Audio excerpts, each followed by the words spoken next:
TV serial ये है चाहते कि आज रात की कहानी में दिखाया जाएगा कि कबीर सारा ब्लेम मिश्का पर डाल देता है और वो कहता है कि मैंने कुछ नहीं किया, मिश्का ही मेरे कमरे में आई है, तुम देखो हम कहाँ थे, मेरे कमरे के बाथरूम में ना। अगर मुझे कुछ करना होता तो मैं मिश्का के कमरे के बाथरूम में जाता।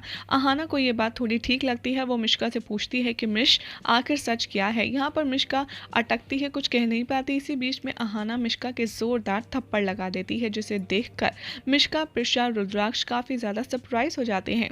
उधर सुलोचना अपनी नौटंकी शुरू करती है और कहती है कबीर से कि कबीर तो बहुत ही अच्छा बच्चा है, हमारा कबीर बहुत संस्कारी है। तुम्हारी बहन, मैं मानती हूँ कि वो बहुत छोटी है, लेकिन वो तुम्हारे साथ ऐसा करने का कभी सोच भी नहीं सकता।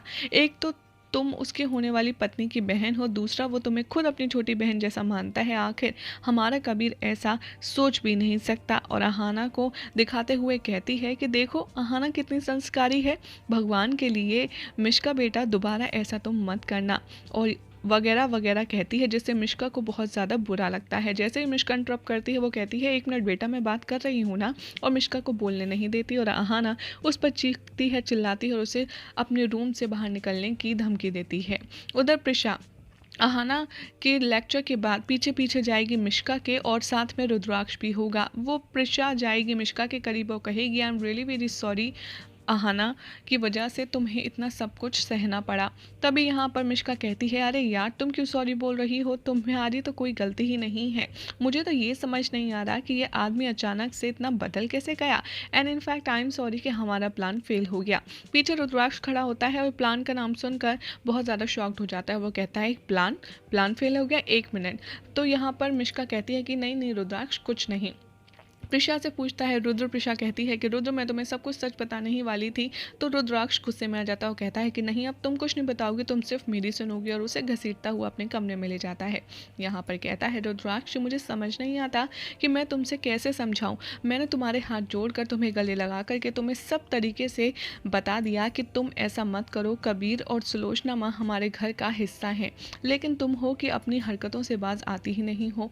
आखिर मुझे समझ नहीं आ रहा कि तुम ये बात क्यों एक्सेप्ट नहीं कर लेती हो कि वो लोग अच्छे हैं, खराब नहीं।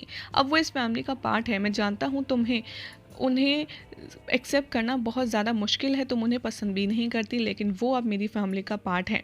उधर दिखाया जाएगा कि अहाना बहुत ही ज़्यादा टेंशन में होती है सुलोचना और कबीर के रूम में, और तभी यहाँ पर वो कहती है कि मुझे तो समझ नहीं आ रहा कि मिश को ऐसे करने की ज़रूरत क्या थी।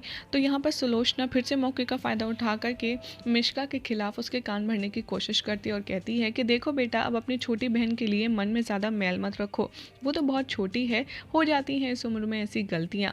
और मैं एक बात बोलूँ तो तुम थोड़ा उस पर ध्यान रखो। और प्रिशा, उसके लिए तो मैं क्या ही कहूँ। अहाना ये बात सुनकर कहती है सुलोचना से कि हो गया, ज़्यादा ज्ञान देने की ज़रूरत नहीं है, समझी, मुझे क्या करना है मैं अच्छे से जानती हूँ। अहाना उन दोनों का कमरा छोड़ करके चली जाती है।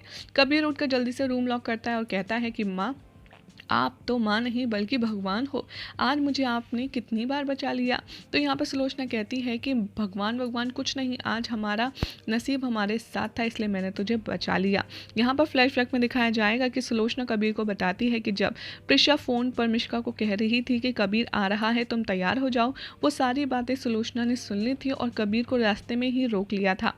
कबीर जैसे ही एंटर होने वाला था रूम में, सुलोचना उसे सब कुछ बताती है और बताती है कि कैसे प्रिशा ने उसकी असलियत बाहर उगलवाने के लिए ये सारा प्लान बनाया है, और इसमें मिश्का भी उसका साथ दे रही है। तुम्हें बाथरूम में जाना है, लेकिन तुम्हें कुछ करना नहीं है, और जैसा मैं कह रही हूँ तुम्हें वैसा ही करना है। यानी कि प्रिशा का प्लान पहले ही हो चुका था फ्लॉप, और उन्हें ही ये खबर सबसे लास्ट में लगी। उधर रुद्राक्ष प्रिशा पर चिल्लाता है और कहता है कि मैं तुम्हारे हाथ जोड़ के कह रहा हूँ, तुम प्लीज़ मुझे इतना ज़्यादा मजबूर मत करो। मैं तुमसे इतना ज़्यादा प्यार करता हूँ, लेकिन फिर भी मैं कभी नहीं चाहता कि ऐसी सिचुएशन आ जाए कि मुझे तुम में से और अपने माँ और भाई में से किसी एक को चुनना हो। इसीलिए तुम एक काम करो, कुछ दिन के लिए सारांश के साथ अपने अम्मा अप्पा के घर चली जाओ। तुम्हें इस घर में उन लोगों के साथ नहीं रहना ना, तो कुछ दिन तुम दूर रहो, शायद तुम्हें थोड़ा बहुत रियलाइजेशन हो जाए। और वो कहता है कि मैं तुम्हारा फैसला अभी सुनना चाहता हूँ। रुद्र यहाँ पर इतना ज़्यादा हर्ट होता है कि वो रोता है। प्रिशा उसकी तकलीफ देख करके बहुत ज़्यादा बुरा फील करती है। वो मन ही मन कहती है सॉरी रुद्र, जो गलती मैंने की है, लेकिन मैं वही कर रही हूँ जो तुम्हारे लिए सही है। और यहाँ पर मैं सुलोचना और कबीर की सच्चाई तुम्हारे सामने ला कर के ही रखूँगी, उसके लिए चाहे मुझे कुछ भी करना पड़े। मन ही मन प्रिशा कहती है, रुद्र तुम इस बात को सोचकर भी इतने परेशान हो जाते हो कि मैं अगर रुद्र, कबीर और सुलोचना माँ के बारे में कुछ गलत बोलती हूँ, जब तुम्हें उनका असली चेहरा पता चलेगा तो तुम्हें कितनी तकलीफ़ होगी। मैं इतने गलत लोगों के साथ तुम्हें छोड़कर यहाँ अकेले नहीं जा सकती। अगर मुझे सुलोचना कबीर का सच पता लगाना है तो मुझे इसी घर में रह कर के अच्छा बनने का नाटक करना पड़ेगा। अब मैं किसी और के आगे बुरी नहीं बनूंगी, ना उन लोगों के आगे ना तुम्हारे आगे। अब मैं अच्छी बन कर के तुम्हें उनकी सच्चाई दिखाने की कोशिश करूंगी रुद्र। और इसीलिए प्रिशा अपना पूरा प्लान बदलती है और रुद्र से माफ़ी मांगती है, उसके गले लगती है और कहती है कि रुद्र तुम मेरी ज़िंदगी हो, तुमसे अलग होकर के मैं भला कहाँ जाऊँगी, कहाँ रहूँगी। ये घर मेरा है, मैं इसे छोड़कर कहीं नहीं जा रही हूँ और मैं अपनी गलती पर शर्मिंदा हूँ। मुझे माफ़ कर दो। आज से मैं कबीर और माँ के लिए कुछ भी नहीं सोचूंगी।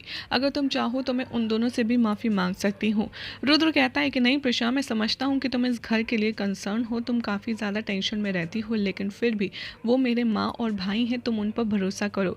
प्रिशा यहाँ पर रुद्र को यकीन दिला देती है कि उसे अपनी गलती का रियलाइज़ हो चुका है और वो आगे से ऐसा कुछ भी नहीं करेगी और उसे मना लेती है। और यहाँ पर दोनों गले लगते हैं और यहाँ पर शुरू होता है ये है चाहते का टाइटल ट्रैक, जिसके बाद प्रिशा अपने आप में अपना मोटिव कंप्लीट करने के लिए और ज़्यादा एग्री कर लेती है। उधर दिखाया जाएगा कि वहाँ पर कबीर सुलोचना आपस में बात कर रहे होते हैं, जहाँ पर सुलोचना कहती है कि इतने दिन हो गए मुझे दारू की एक बूंद तक नहीं मिली है और मेरा शरीर और मेरा दिमाग घूम रहा है। मुझे चाहे जो हो जाए आज मैं पी करके ही रहूँगी। अहाना खुद तो अपने कमरे में बैठकर चैन से पानी पी रही है और यहाँ पर मेरी शराब को उसने बंद करा दिया है। तू जाकर के बाहर से बॉटल लेकर आ, आज मैं पूरी की पूरी बॉटल पी कर जाऊंगी। कबीर यहाँ पर सुलोचना को वार्न करता है, मना करता है, लेकिन उसके लाख समझाने पर सुलोचना नहीं मानती, उसे ज़बरदस्ती शराब लेने के लिए बाहर से हॉल से भेज देती है।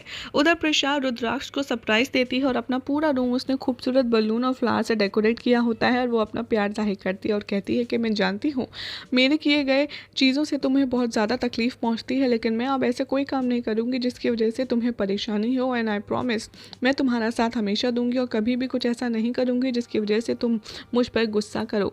तुम प्लीज़ मुझे एक चांस दो, वगैरह वगैरह। यहाँ पर रुद्राक्ष भी प्रिशा को सच्चे दिल से माफ़ कर लेता है और इन दोनों का प्लान बनता है शैंपेन पीने का। रुद्र हॉल में वो लेने जाने ही वाला होता है। प्रिशा कहती है तुम रुको, मैं लेकर के जाती हूँ और आज मेरी तरफ से ये ट्रीट है तो शैम्पेन भी मैं ही लाऊंगी। जैसे ही प्रिशा बाहर जाती है उसे वो शैम्पेन की बोतल निकालती है और उसे हॉस्पिटल से कॉल आता है। वो कॉल अटेंड करने के लिए साइड में जाती है, पीछे से कबीर आता है। वो रंगोली के ऊपर से चल कर के जाता है, शराब की बोतल उठाता है और जैसे ही जा रहा होता है प्रिशा से टकरा जाता है। वो कहता है मैं यहाँ पानी पीने आया था। प्रिशा जैसे ही बार का लॉकर लगाने वाली होती है वो देखती है कि यहाँ से एक शराब की बोतल गायब है। वो सोचती है मैं आई थी तो यहाँ पर कोई और नहीं था और मैंने तो सिर्फ एक बोतल ली है, दूसरी बोतल कहाँ गई। जैसे ही प्रिशा सोचती है कि हो सकता है मुझे गलत याद हो, वो लौट रही होती है, रंगोली पर से उसे पैर के निशान दिखते हैं जिसका फ़ोटो वो क्लिक करती है और सोचती है कि क्या ये सब कुछ कबीर ने किया है। क्या कबीर चल सकता है? वो पैरालिसिस होने का नाटक कर रहा है, यानी कि वो अपंग नहीं है।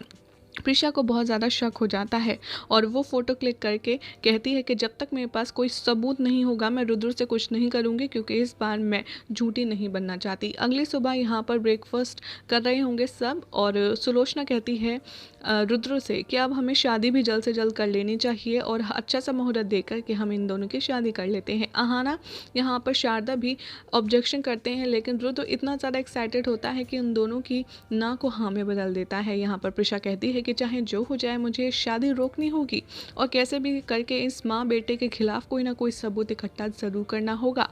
यही हो जाएगा आज रात के एपिसोड का एंड। उसके बाद कल क्या होगा बताएंगे नेक्स्ट रिपोर्ट में।